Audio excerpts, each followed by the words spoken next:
In putting the ty here, I ended up with an f prime of s here. Didn't think it through, wasn't a particularly good idea. So what we end up with is actually a differential equation in your Laplace transform, which could be solved. It's a first order equation, okay? If you're lucky enough to be able to solve this, you're probably going to need to use variation parameters, okay?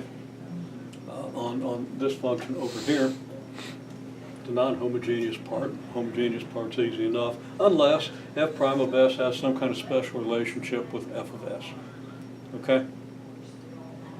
So I'm going to leave it at that. Ordinarily, you would have something maybe that looked like this, okay?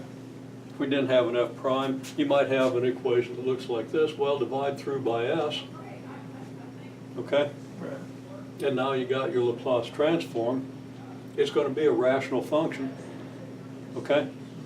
A numerator, whoa, over a denominator. I got to sharpen these to make sure I really have a reason not to ram my hand into them, because as long as I don't have too much of a penalty to pay, you know, severed tendon, you know, we learn to avoid that.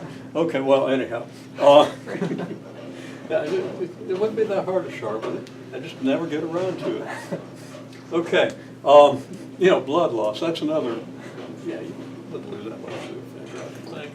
Okay, well, okay, we would have a rational function over here. Right. Okay? And we could then